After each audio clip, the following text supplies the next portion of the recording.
recording. That's recording. That's recording. That's recording. That's recording. Okay, great.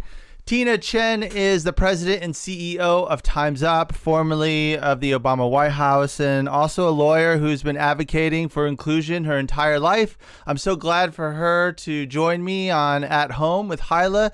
Tina, how are you? Well, I'm terrific. How are you doing? I hope everybody is safe and healthy. I'm here in Chicago where, we're doing well. I'm here in Los Angeles, and it's got to be strange times, especially for someone like you who's been doing this pretty much her whole life. I was talking to a history professor of Black Studies at Occidental College, shout out Barack Obama, and she was telling me how her syllabus is changing in real time. And as a historian, it's hard for her to put into context because she needs time, but things are happening so rapidly. What does that feel like for you?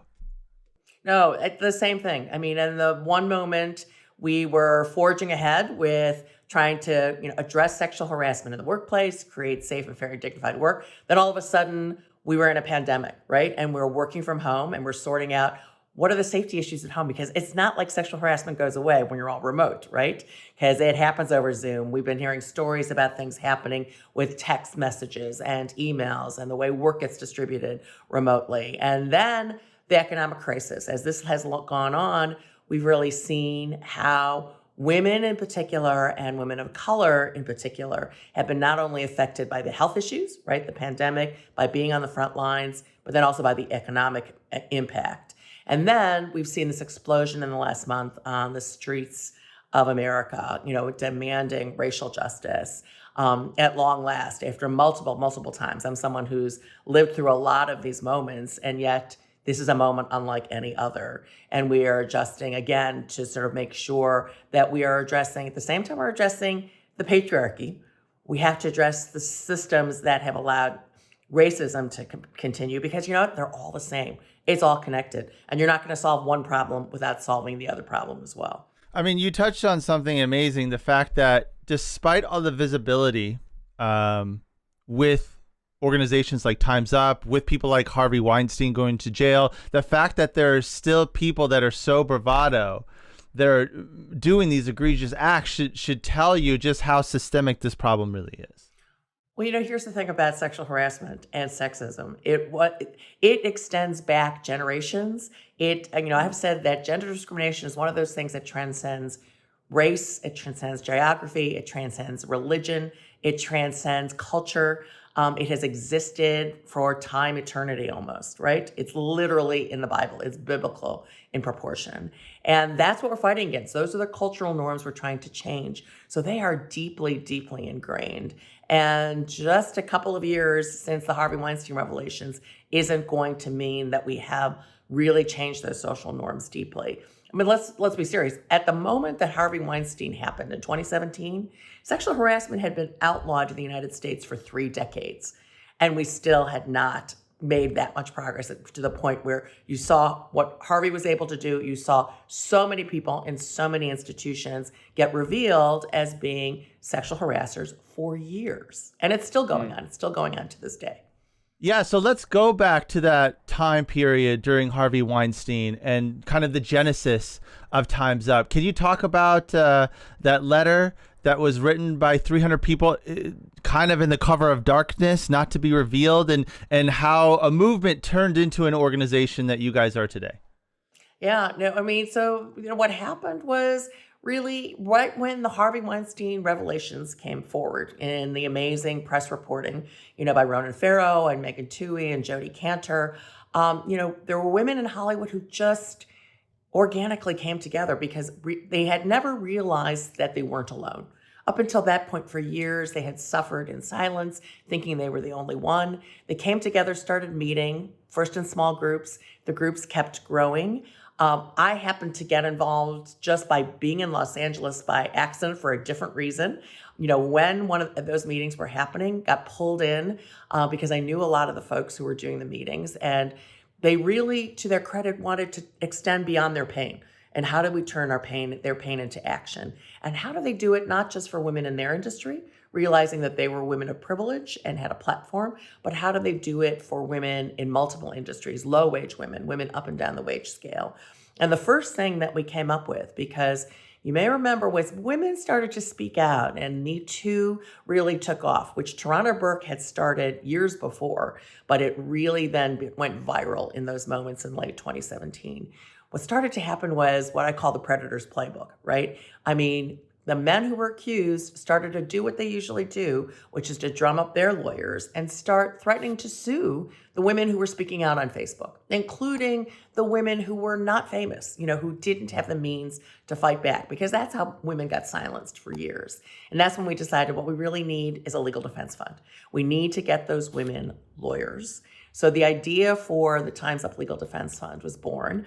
We very quickly, in November of 2017, had to come up with how do you run such a thing. It's never been done before on a national scale. And we also realized you needed not just to defend women from defamation, but I discovered along the way that countless numbers of low-wage women, even though sexual harassment has been outlawed for over 30 years, had no way to get a lawyer, because when your wages are so low, the recovery that you can get from the lawsuit, therefore, is really low.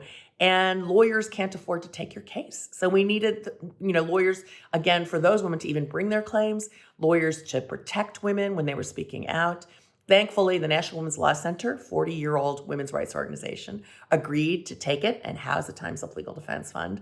We had to put all the legal issues together pretty quickly so that we could launch, as we did, on January 1st in the New York Times, and then a couple of days later on the red carpet at the Golden Globes with, these incredible, women from Hollywood speaking out.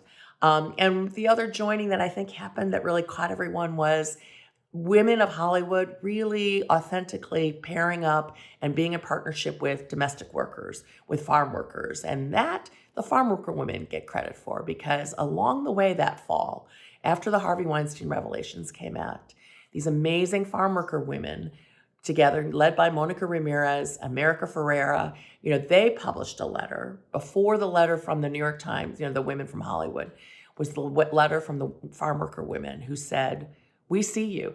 We share your pain. Here are these low-wage women who are getting sexually assaulted in the fields, right, as they're picking our lettuce, right, and our strawberries that we're eating in our grocery stores." But they reached out to the women of Hollywood to say, we stand in sisterhood with you because we also feel your pain and we join with you. And the women of Hollywood embraced that and said, we see you as well and we want to work together. And that was the birth of Time's Up. And I have to say, since this is, Ken Lyon, and we've got advertisers and we've got folks who build campaigns, we sort of had a brand then before we had an organization. I'll be really candid. It went viral, it launched, we had the Legal Defense Fund, and from there we've been building the organization and building the advocacy work to go along with that Legal Defense Fund work. It's got to be tricky working with celebrities, working with brands and companies. How do you walk into a place and say, there's a problem here, it's going to be uncomfortable fixing it, allow us to help you do that? How do you walk that line? Yeah, one of the things that's unique about this moment in time, going back to 2017, and I think now you see it really accelerated, right, on racism issues in the last month, since the George Floyd murder,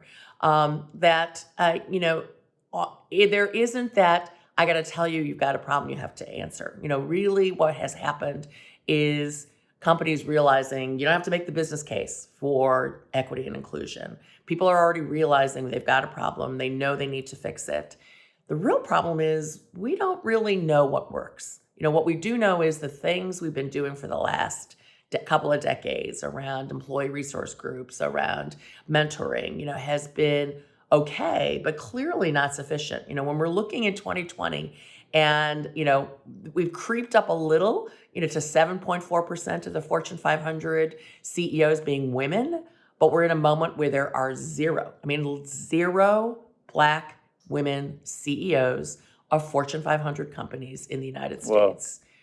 we've got a problem that we have been unable to fix after decades of attention. So we've really got to dig much deeper and be much more committed, commit way more resources on the part of companies to solve this problem. So hiring obviously is the first step, but what are some other ways that you work on inclusion with brands, with companies, with individuals?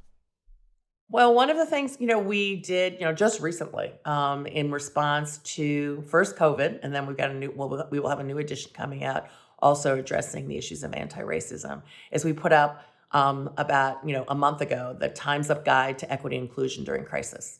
Because one of the things I'm worried about is as we are in an economic downturn, the temptation to pull back, as you're trying to sort of deal with the economic fallout of this pandemic, there will be a temptation to pull back on things that feel like nice to do issues, like your equity and inclusion staff, like paying attention to paid leave and paid sick leave for your workers, when in fact the opposite is true. Now is the time for companies to double down on investing in their workers, in what their workers need, in addressing the issues that workers have faced during the pandemic, making sure people who are going to continue to remote work have the tools they need to remote work effectively, are safe in doing that remote work, are not excluded when you've got a group who might be the in-group that's actually going to the office and the out-group that's still remote working. And so we put together that guide, and we're getting that into the hands of companies because we're all facing really new challenging work environments. I mean, what you and I are doing right now, right?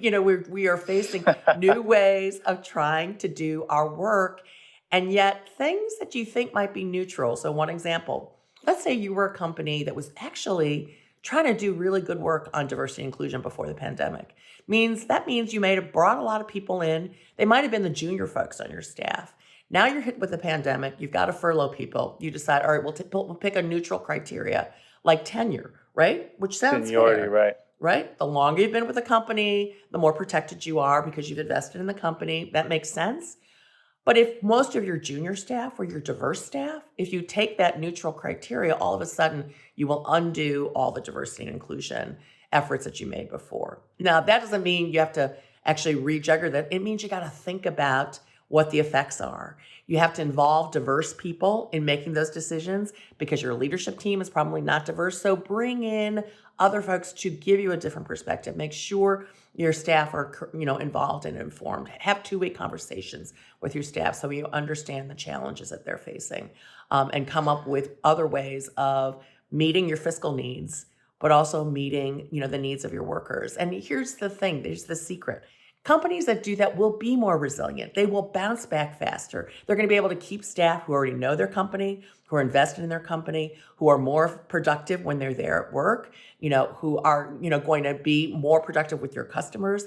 And consumers are looking for the companies that will invest in those values. So, clearly if you're upper management, if you're running a company, the resources are there. You have the potential to make the biggest impact. What do you tell someone who is a junior level, maybe someone who's entering into a workplace, intimidated by the idea of speaking up because they're new and they don't want to lose their jobs? What do you tell to someone like that who's trying to navigate this space right now and bring inclusion from the bottom up? Yeah, no, it's hard. It's hard because we're in a moment of high unemployment and people are rightfully worried about their jobs. I would say, first of all, make sure you're looking at all the resources in your companies, because right now we're hoping more and more companies are developing ways and multiple avenues for employees to speak out. Not just if you're not comfortable going to HR, maybe there's another route. Maybe there's an anonymous hotline, which a lot of big companies are using right now to pick up claims. Maybe there is someone outside your work group who can be an ear, who can listen, who is someone who's, been speaking out about diversity and inclusion within your company. And even though they're not in your work group, you can reach out to them. And if all of that fails, look outside your workspace. There are organizations, there are other places to go to get the support that you may need to figure out. I've had conversations with people who weren't sure what they were experiencing was gender or race discrimination. They need somebody outside to talk it through with them and how to address those issues. So find your mentor doesn't need to come from within your company necessarily. You can find that support outside. You can look for, we've got guides, for example, working in entertainment, we published a guide at Time's Up, which you can find at timesupnow.org, on safety issues when you are working in entertainment. And we've got a guide to how to report sexual harassment, which applies to anyone. So look for those resources outside. Tina, thank you so much for being on the show. I really appreciate it. Well, thank you for having me. It's an important time and it's important issues for us to be talking about all of these. So, folks can just find out more about NOW. You can just about Time's Up, text the word NOW, NOW, to 30644. And, we would love to make sure you're getting the information that you need and you're getting the information that can participate in changing the world.